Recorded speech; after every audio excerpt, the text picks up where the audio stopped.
Hola, ¿qué tal? Buenas tardes. El día de hoy nos acompaña la psicóloga Anaís Vargas con el tema ansiedad. Vamos a preguntarle acerca de cómo es la definición, la sintomatología y entre otros temas. Vamos a hacerle la pregunta y vamos a pasar a que se presente la psicóloga. La pregunta del día de hoy es, ¿hablamos? Hablamos. Correcto.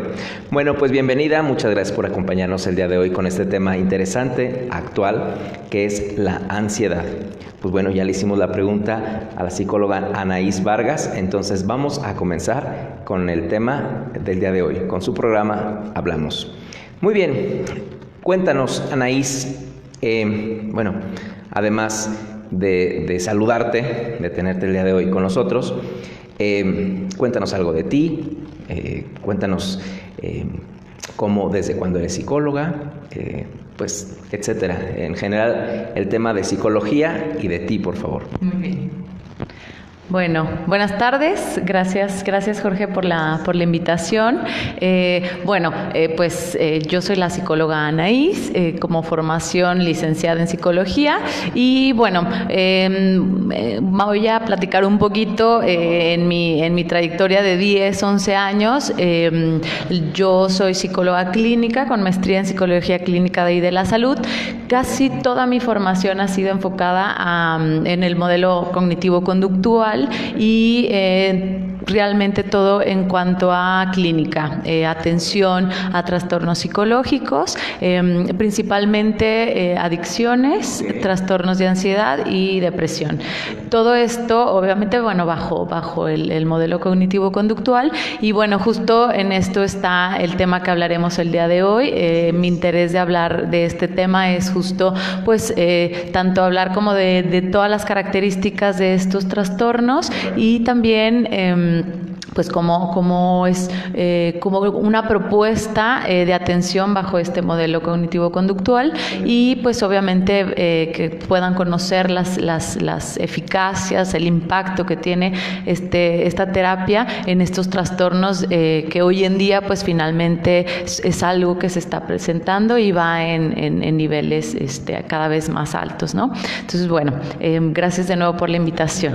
Al contrario.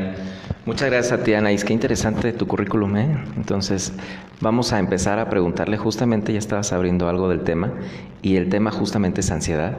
Y quisiera preguntarte, en revistas, en la televisión, en redes sociales incluso, escuchamos mucho del tema de ansiedad, pero justamente a veces en los grupos, con niños, con señoras, tienen información, como decía, de todos lados. Quisiera que nos dijeras, por favor, ¿cuál es la definición muy puntual del tema ansiedad? ¿Qué es la ansiedad? Muy bien, mi George. Yo creo que dices algo muy, muy importante. Primero hay que definir bien lo que es ansiedad porque es un término como muy común, ¿no? Tengo ansiedad.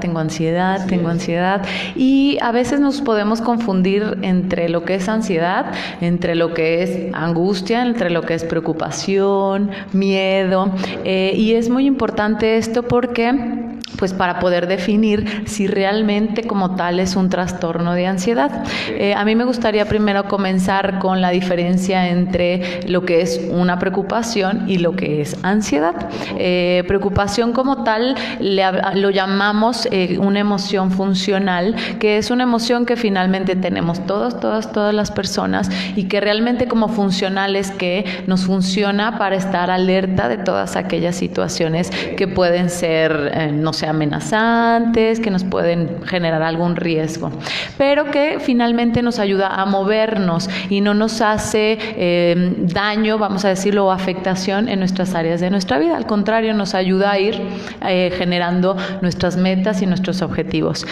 Y como tal, la ansiedad ya se le llama una emoción disfuncional aquella emoción que de alguna manera ya es más intensa, ya está siendo más persistente y que por lo tanto ya empiezas a generar daños en diferentes áreas de la vida, como evitar ciertos espacios, evitar ciertos lugares, cambiar ciertas conductas, cierta rutina, ritmo de vida, y que finalmente ya son síntomas pues que están constantemente ahí presentes. Y entonces sí es importante diferenciar entre estas dos, porque como preocupación siempre lo vamos a tener y no es disfuncional, pero la ansiedad sí es algo que finalmente necesita una atención y que finalmente pues necesita ser atendida por algún especialista. Ok, esta parte que nos comentas de la función y la disfunción, la función preocupante y la disfunción ya como ansiedad. En esta definición, Anaís, ¿será lo mismo tener rasgos o un trastorno como tal? Coméntanos, por favor, la sintomatología de rasgos ansiosos y también cuál es la sintomatología de un trastorno ya como tal. Un trastorno que a veces la gente podría tener, pero que no nos damos cuenta o no nos queremos dar cuenta, y a veces suele confundirse, justo como tú decías. ¿Cómo podemos pasar de solamente detectar en nosotros mismos rasgos ansiosos o un trastorno? Por favor. Claro que sí. Bueno, esto es muy importante lo que tú mencionas, porque cuando empezamos a detectar los rasgos puede haber una detección oportuna para evitar un trastorno de ansiedad.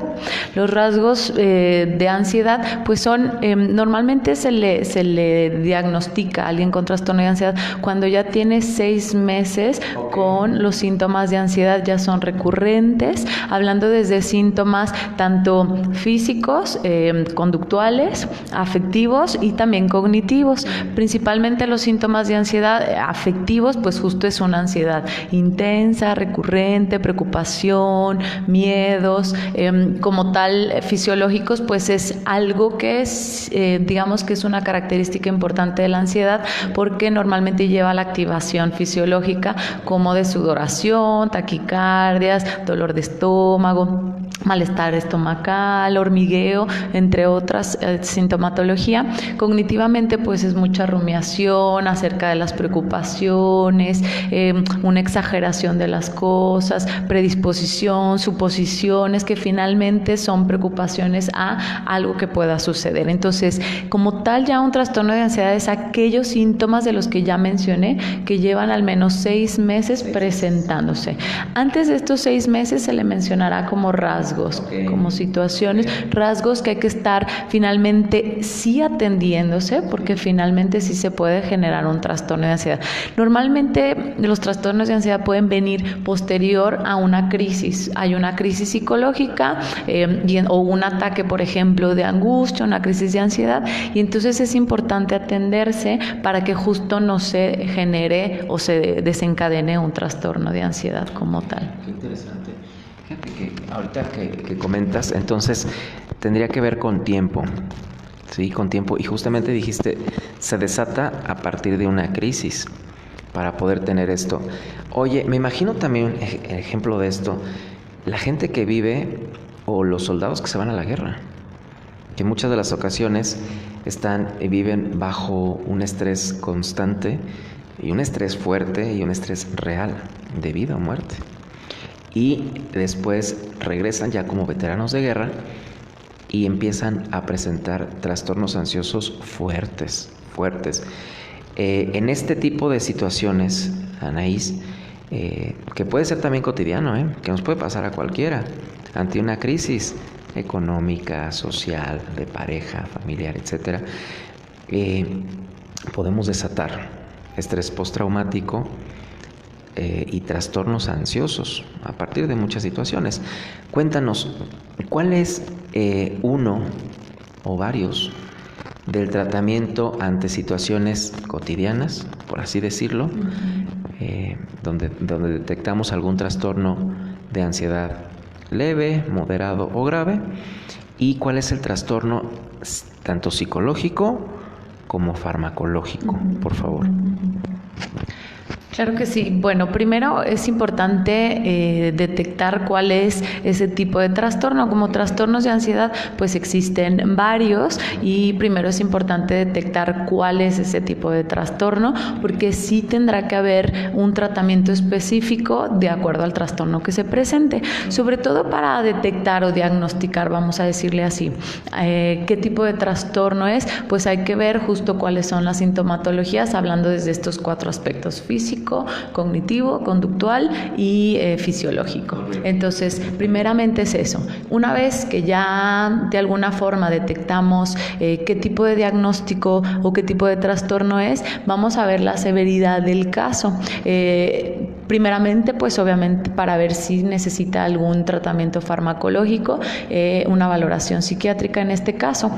¿Cuál sería la severidad del caso? Pues finalmente la disfuncionalidad que está teniendo el paciente, ¿no? Ejemplo, si es una fobia, no sé, una fobia social, pues que no lo permita o no le permita salir, no le permita estar en la calle, ir a su trabajo. ¿Qué ha sucedido? Bueno, obviamente en pacientes se ha observado esto, ¿no? Y ante una medicación, el paciente obviamente puede o logra ser un poquito más funcional. Esto obviamente acompañado de lo que es el tratamiento psicológico, siempre es importante esta parte. Entonces, primeramente ver esta situación de la medicación en cuanto a la funcionalidad del paciente o disfuncionalidad y posterior darle continuidad con el tratamiento psicológico. Yo vengo a hablar un poquito acerca del tratamiento cognitivo-conductual desde la terapia psicológica, que bueno, primero me gustaría hablar rápidamente de lo que es la TCC o el tratamiento cognitivo-conductual, que bueno, finalmente se ha visto que es el tratamiento que más impacto tiene en este tipo de trastornos. Bueno, entre otros, los trastornos de ansiedad son atendidos bajo este modelo y se ha visto desde la Organización Mundial de la Salud, desde la APA, que es una terapia que finalmente tiene mucho impacto y que se previenen, bueno, que se trata de evitar lo que son las recaídas. Por ahí los pacientes luego pueden preguntar, ¿y me va a volver a dar? ¿Si se me va a quitar? Sí es importante saber esto, que si son problemáticas que pueden ser curables, atendidas, obviamente bajo un régimen, ¿no? Como todo, tanto farmacológico, psicológico, con la cooperación del paciente y obviamente del terapeuta. Esto es importante. El tratamiento cognitivo-conductual se basa principalmente en terapia cognitiva como tal, reestructurar lo que tiene que ver con la interpretación que tiene el paciente o la persona de aquellos estímulos que parecieran ser amenazantes. Darle una reestructura como tal quiere decir que tenga una interpretación distinta a la que ha venido teniendo. Correcto, muy bien. Fíjate que ahorita que te escucho, comentas un tratamiento cognitivo-conductual. Se enfoca en lo que piensa y a partir del pensamiento muy propio del paciente, cuál es su actuar. Perfectamente. Fíjate que sí, al consultorio me ha tocado, los pacientes con un estado muy ansioso llegan a pedir enseguida, te ven y dicen, doctora, ¿me da un medicamento? Y entonces uno les dice, ok, ¿para qué lo quieres? ¿No? Me pides medicamento, ¿para qué lo quieres? Y te empiezan a contar. Si solamente se quedaran con el puro tratamiento farmacológico, híjole, cuando se les retire el medicamento, probablemente venga esa recaída que tú comentabas. Por eso es importante que se lleve a la par el tratamiento farmacológico y el psicológico para que el paciente también tenga recursos y no recaer o que sea consciente en dado caso. Importante lo que dijiste, la terapia cognitivo-conductual. El paciente se da cuenta de sus pensamientos, es consciente, porque también administramos nuestros pensamientos, queridos amigos, y a partir de eso actuamos, ¿no? Siempre lo decimos y en psicología tú sabes bien que lo que no se dice, se actúa, ¿verdad? Muy bien, vamos a continuar entonces preguntándole a nuestra psicóloga Anaís Vargas de este tratamiento que has dado. Cuéntanos uno o unos casos de éxito que hayas tenido en tu terapia, por favor. Claro que sí. Bueno, quizás no va a hablar de un caso en particular, sino de los que quizás han habido por ahí éxito. Sobre todo lo que yo más atiendo justo son trastornos de ansiedad y principalmente con trastornos fobia, las fobias, fobias sociales, fobias a diferentes acontecimientos, hechos, y como tal el tratamiento para la fobia se trabajan desde varios aspectos que tiene que ver con la terapia cognitiva, que es la reestructuración que hablamos, de la interpretación que se le van dando a las cosas. Como tal, una fobia aparece porque se le da una interpretación de algo muy, muy, muy temeroso. Por lo tanto, se le tiene que empezar hay una técnica como tal que se llama desensibilización sistemática, que tiene que ver con la exposición a ese objeto o a ese hecho temido, donde poco a poco, a través de una jerarquía, se le va acercando justo a ese hecho temido, y entonces empieza a haber una reestructura de esa interpretación que se le daba al objeto. El paciente o el individuo se empieza a dar cuenta que lo que piensa pues finalmente es incorrecto o irracional. Obviamente se le van dando herramientas para que vaya poco a poco afrontando dicho evento, ejercicios, tareas en casa, psicoeducación. Psicoeducación es pues información real, donde él finalmente empiece a darse cuenta que finalmente esto que está pensando no le está sirviendo. Esto es muy importante, que no tiene utilidad lo que está pensando y el estar evitando justo el evento temido, porque cada vez que evita, pues más se fortalece dicho pensamiento. Como tal, también se va trabajando a la par autorregistros, donde el propio paciente también se va dando cuenta de sus emociones, de sus pensamientos, y constantemente se va evaluando y se va dando cuenta pues del cambio que va teniendo. Esto normalmente se da de 12 a 15 sesiones. Como tal, la terapia cognitivo-conductual es algo breve, como tal no quiere decir que es rápido ni sencillo, sino que se trabaja en el presente para que en el futuro finalmente no se siga presentando dicha situación. Y entonces lo que se hace realmente es un entrenamiento en herramientas para el paciente, para que lo que vaya sucediendo o pasando en un próximo futuro, pues finalmente pueda afrontarlo dicho con estas mismas herramientas y justo no haya estas recaídas. Y entonces, bueno, estos han sido los casos de éxito en donde se trabajan dentro de estas estrategias, y lo que se ve en el paciente pues es obviamente una regulación emocional, un cambio de pensamiento, la fobia como tal se reestructura. Puede ser que haya una preocupación a eventos, pero como tal no lo hace disfuncional. Se enfrenta, va cumpliendo esos objetivos, que finalmente eso es lo que más desea la persona, y que tenga una calidad de vida. Excelente. Nos hablabas del caso específico de fobias, pero también está el tema adicciones, ¿no? En este caso, por ejemplo, ¿cuál es la correlación de adicciones con ansiedad? Cuéntanos cómo es la correlación o cómo llega a correlacionarse. En alguna ocasión les comentaba justamente un grupo de médicos que tiene que ver también una cosa con la otra, y que terminan siendo adictos a cualquier sustancia, pero primero tuvo que haber habido o depresión o en este caso también ansiedad, y no solamente hombres, también mujeres. ¿Cómo se relaciona la ansiedad con la adicción y cuál se puede tratar primero? Claro, Cuéntanos. Claro. Muy bien, pues bueno, primero lo que tenemos que saber es cuál estuvo primero, si la ansiedad desencadenó la adicción o la adicción desencadenó la ansiedad. En el caso de que primero hay que saber qué desencadenó primero para irnos justo a esa parte, ¿no? En el caso de que la ansiedad, o en los casos donde la ansiedad desencadena el consumo a alguna sustancia, legal o ilegal, tiene que ver obviamente porque la ansiedad de alguna manera desencadena como tal una respuesta conductual que finalmente es fumar, tomar, consumir drogas, ¿no? Y a través de estas conductas pues se maneja, vamos a decirlo así, la ansiedad. Cuando en su caso obviamente pasa esto, es como una bola de nieve, ¿no? Al final la misma adicción pues va a generar también a su vez síntomas de ansiedad, porque mientras no consuma, pues obviamente la ansiedad va a ser mayor.